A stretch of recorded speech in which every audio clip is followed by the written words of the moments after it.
Question है prove that root 5 is irrational. Root 5 आपका irrational है, ये हमने प्रूव करके बताना है। तो हम यहाँ क्या करते हैं, इसका कंट्रारी ये मान लेते हैं कि रूट 5 आपका क्या है, रेशनल है। लेट अस एज्यूम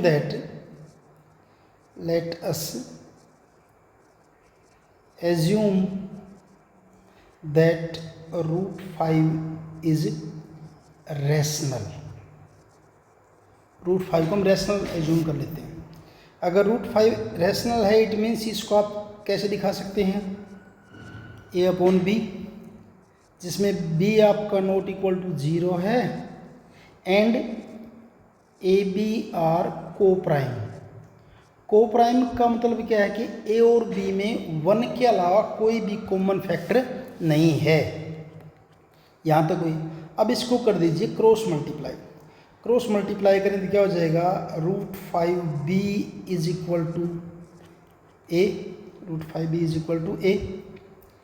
अब स्क्वायरिंग बोथ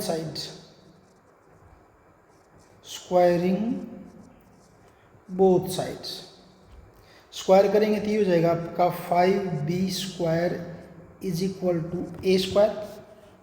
तो यहाँ अगर देखें तो इसका क्या हुआ, इसका मतलब देखिए ये आपका 5b square is equal to a square, कि ए स्क्वायर के दो फैक्टर हैं एक किस्म से, 5 एंड बी स्क्वायर, यानी कि ए स्क्वायर 5 से भी डिवाइड और बी स्क्वायर से भी, हमें जरूरत यहाँ पे 5 की है। तो यहाँ क्या लिख लेंगे फिर देखिए, ए स्क्वायर इज डिविजिबल बाय 5। और अगर ए स्क्वायर 5 से डिवाइड हो रहा है तो ए भी डिवाइड होगा, ए इज डिविजिबल बाय 5। एक बार मैं इसको यहाँ इक्वेशन 1 कह देता हूँ, इसको 2 जरूरत पड़ेगी मेरे को, इसको 2 कह दिया। अब अगर a डिवाइड हो रहा है 5 से, इट मीन्स आप a को क्या लिख सकते हैं, a is equal to 5 into C. जैसे सपोज कीजिए आप 15 को 5 से डिवाइड कर रहे हैं, 5 3 जा 15, यानी आप 15 को क्या लिख सकते हैं, 5 इंटू 3 इज इक्वल टू क्या कर सकते हैं, 15। तो यहाँ भी तो ऐसे क्या, a is equal to 5c।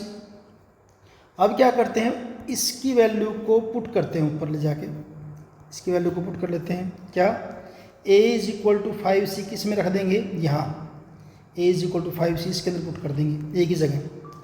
तो क्या करेंगे देखिए, put a is equal to 5c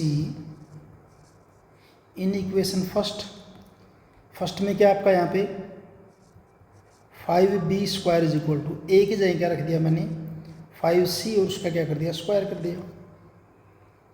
क्या बनेगा, 5b square is equal to 5 का square 25c square. Divide both side, dividing both sides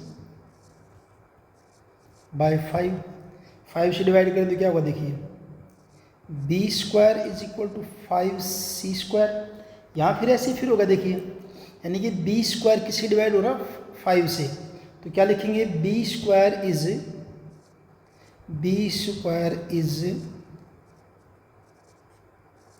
divisible by 5। और अगर b स्क्वायर तो b भी होगा, b is divisible by 5।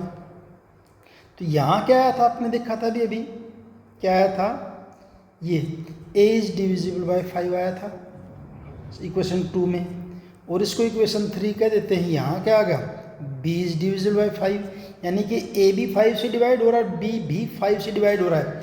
It means a और b का एक कॉमन फैक्टर क्या हो गया है, 5 हो गया है। तो इसका मतलब क्या हुआ, हम क्या लिखेंगे, from 2 and 3,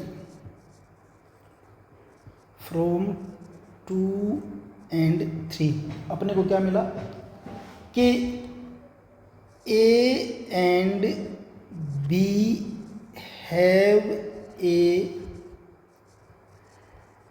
common factor other than 1। Common factor आपका क्या है, 5 है यहाँ पे। कॉमन फैक्टर 5 लिख देता हूँ यहाँ पे, कॉमन फैक्टर 5 अदर देन 1 के अलावा। जबकि हमने कहा क्या था इनको, which contradicts, but this contradicts the fact, but this contradicts the fact